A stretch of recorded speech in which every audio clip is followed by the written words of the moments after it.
Hello, welcome back to Waffle Press TV Hangouts. I'm your host, Diego Crespo, and I was going to try out a new intro, and I completely forgot about it. Damn, I had it right here. That's fine. Next week will be much better. But with me, I have... And Maddie Sophia in the house. All right, and we have, as usual, Hannibal and True Detective to talk. But at the very end of this episode, we're going to talk about the HBO special 7 Days in Hell with Andy Samberg and everyone's favorite Kit Harington from Game of Thrones.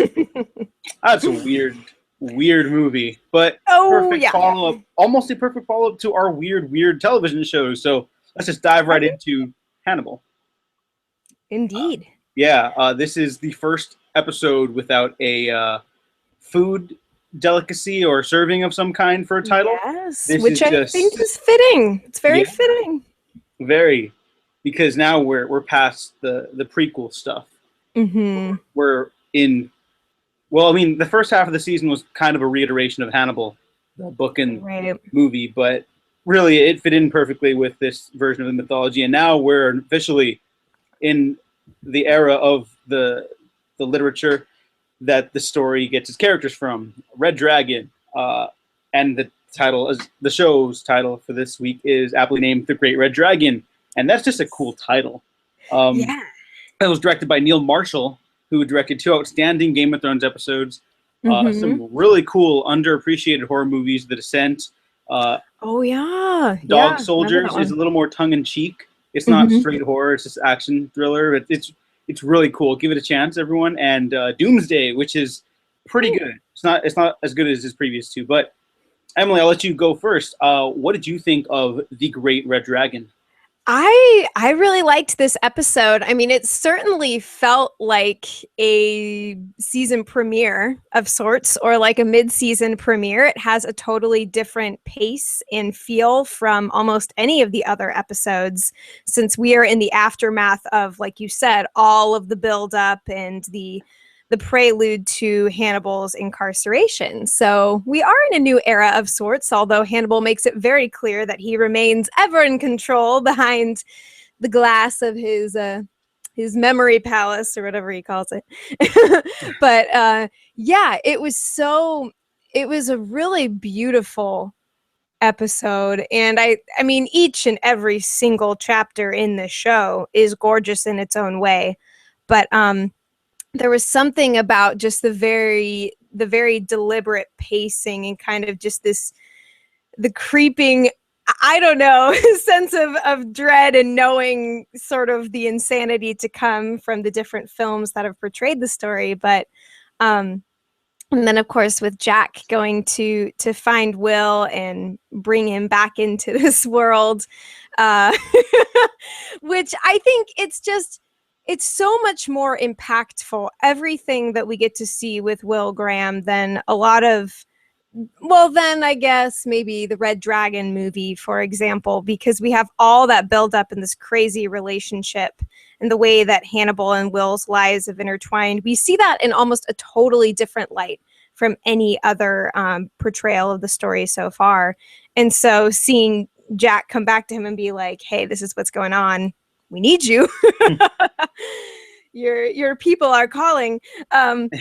It feels so much more torturous, because we see this remote and gorgeous life that he's made for himself with a little family out in the wilderness enjoying nature. And he even gets a letter from Hannibal telling him, hey, don't go through the door that Jack's opening. And he does. But I super enjoyed getting back into Will's designs. Of course, that was a missing element from the beginning of the season, but necessarily so, because it's more about the pursuit of Hannibal himself than following his crimes or the other crimes that he's been investigating in the past. And so it feels like the return to this sacred rite, this ritualistic passage back in time. It's very unsettling, especially realizing that, he is about to kill a couple of children as Francis Dollarhide, and that really freaked me out. Like in the seconds before that actually happened, they don't show it, but I was like, oh man, he has to do that in his head, which is crazy considering that he has a family now. But yeah, I really enjoyed that entire sequence with him going through the house and kind of re-entering this world, and then also getting to see too Richard Armitage as the Red Dragon himself. That was so ridiculously cool. I mean, it was a very quiet episode. There wasn't a lot of dialogue. It was more things to see and to visually enjoy. And I can already tell that this is going to be a fabulously freaky end to the season just from the buildup that we got in this episode alone. I mean, I was trying to kind of live tweet it when I watched, but I really couldn't, because every time I looked away, it's like I can't. It's more what we see and not as much what we hear yet, besides like a little dragon screech or something from Francis. But yeah, I love this episode. It's the perfect setup. It felt like a religious experience of sorts. Yeah. I don't know about you, but yeah. No, we say this a lot. Like the show, like every once in a while, I'll be like, "Oh, this is now my favorite episode of the show." So this, like more so than ever, this felt like the first time I watched Manhunter or Silence of the Lambs. Like Hannibal's always been on par with the quality of both those movies, but this feels like somehow even more next level. So just assume that every episode is my next favorite episode. But, I think that's safe to say. Yeah. The opening with Francis Dollarhide and it's not really a workout routine because he's not doing it to be fit. The whole idea of becoming better, but not like transforming. Yeah, he's transforming himself. And I thought they used that imagery very well to get that message across to the audience without having a single line of dialogue spoken from Richard Armitage. I think that's how you pronounce it. I've heard. Pretty sure. Yeah. You're good. He's just so good. Like I was a little worried, but he's kind of a mix of Tom Noonan's portrayal from Manhunter and Ralph Fiennes from Red Dragon. Yeah. And so it's this perfect marriage of both threatening physicality and a little lanky looseness, like a sort of an in-betweeners type of persona he's crafting for himself. Yeah. That opening was the best horror movie I've seen all year, by the way. It was frightening, it was thrilling, and very unsettling. Neil Marshall, just fantastic work from him as always. Like he should be directing more horror movies, and I hope that he gets an opportunity too soon. But God, that guy directs TV episodes like nobody's business. He gives it such a cinematic quality. There's a lot I want to say about this episode, but this is a more compressed episode that we're doing ourselves. So I'm just going to mention a couple things. In Red Dragon and Manhunter, I don't mind that Jack goes back to Will, and it's not in Florida like this paradise. It's a nice, lonely, or not lonely. It's a nice, quiet cabin in the woods, and I think that's just as impactful. Like that peace, just not in a sunny Florida type setting. This is this interpretation of the world that works on its own. Yeah, totally. There's a line of dialogue in Manhunter, and I believe the book as well. Where Hannibal asks Will if he's ever seen blood in the moonlight. It appears quite black. And so when Francis Dollarhide comes out into the moon and it's like drenched in and it's blood, I was like, that is such a great callback that I like lost my mind at that part. I was like, oh, it's the thing, but they're not saying it. They just if you're aware of it. Yes, bringing the text to life, which is something that this show is so damn good at, but especially in this episode where so little is actually spoken. And that's what makes it feel all the more spooky and unsettling, as you said, the fact that we're sort of beyond all of Hannibal still, he gets in his little quips and wordplay whenever he can because that's the way he works. And he's always operating on this crazy intellectual level and in that way likes to mess with others.